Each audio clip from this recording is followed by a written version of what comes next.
हमारे आज जो भारतवर्ष है, आज का जो यूनियन ऑफ इंडिया है, उसमें भी काफी यूट्स है कि रिट्रीट हो रहा है। हाँ, देखो ना, फॉर एग्जांपल इंडिया का फार ईस्ट, जिसको नॉर्थ ईस्ट कहते हैं, उसमें से तो इंडिजिनस कल्चर ऑलमोस्ट चला गया है कुछ कुछ जगह छोड़ के।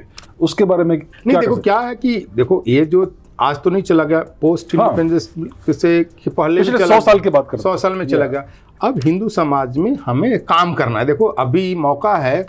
मेरा मानना है कि जो बड़े बड़े हिंदू बिजनेसमैन हैं, फिलांथ्रोपी, उनको इन सब चीज़ों में इन्वेस्ट करना चाहिए ना, और हिंदू संगठनों को सपोर्ट करना चाहिए। हिंदू संगठनों को नॉर्थ ईस्ट में अच्छा काम करना है। रिट्रीट हुआ, देखो नागा इतने वॉरियर लोग थे। मैं आपको देखो, कुछ नागा अभी भी हैं, बड़े बड़े सीखा रखते हैं।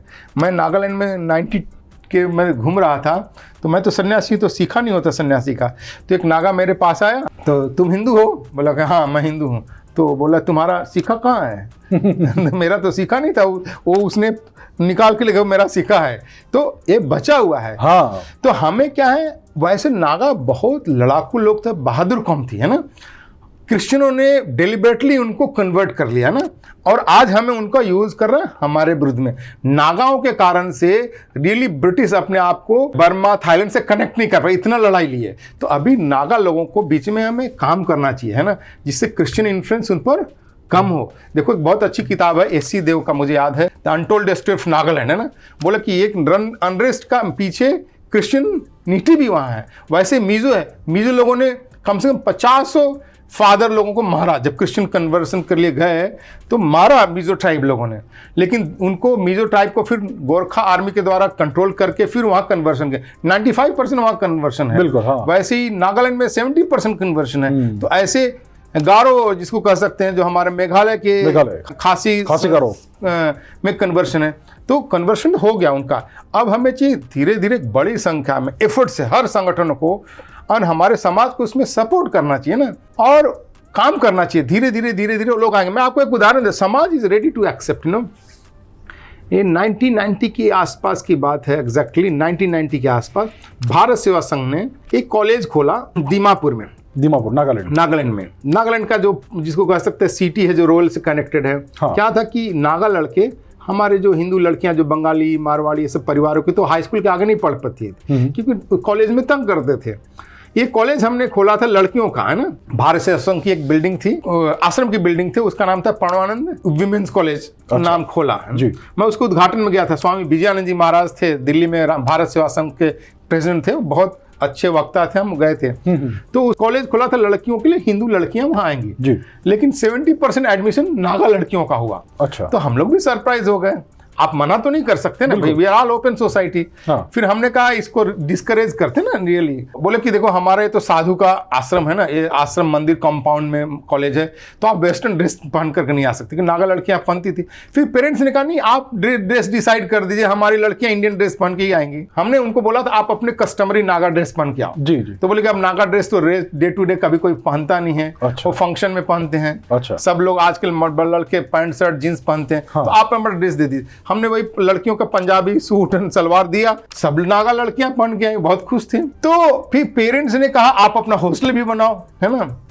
मैंने कहा भाई हम तो लहसुन प्याज नहीं खाते, आप तो है ना भारत सेवा संघ शुद्ध है ना, लहसुन प्याज भी नहीं खाते, फिर आप तो सब लोग खाते हो। बोले नहीं, हमारी लड़कियां भी शाकाहारी खाएंगी। अच्छा। आपके स्कूल में पढ़ेंगे तो हमारा वैल्यू संस्कार अच्छा होगा, है ना। अच्छा। आज जानते उस कॉलेज में 1500 लड़कियां पढ़ती हैं आज। हाँ, आज है। अच्छा। तो क्या है कि हमारे विरोधी लोगों ने, ईसाइयों ने बहुत मेहनत किया, है ना, समाज को कन्वर्ट करने के लिए। हमें उसका 50% तो मेहनत करना चाहिए ना, तभी तो हम अपने को बना सकेंगे। तो ये सब क्या है, सिविलियन वार है ना जी जी। तो जो जिसको कहते हैं, वेद का एक मंत्र है ना, यो जागारा तम ऋचा कामयते, जो जागता है वो बेनिफिट लेता है ना, अमृत पाता है।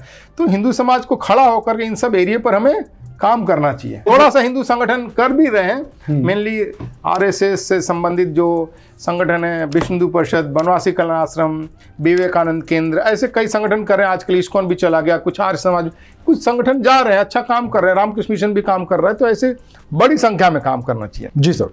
हमारे जो संगठन है जो अलग अलग, उनमें जो लीडर्स है for example, are they reluctant to embrace technology? नहीं, देखो क्या है कि हमारा लीडरशिप का प्रॉब्लम क्या है कि हर एज का जनरेशन का गैप। मैं आपको जस्ट बता रहा हूँ। हाँ। कि 20 साल पहले की बात है, अब मैं पढ़ के आया था, यंग लोग थे उस समय, 30-40 के होंगे।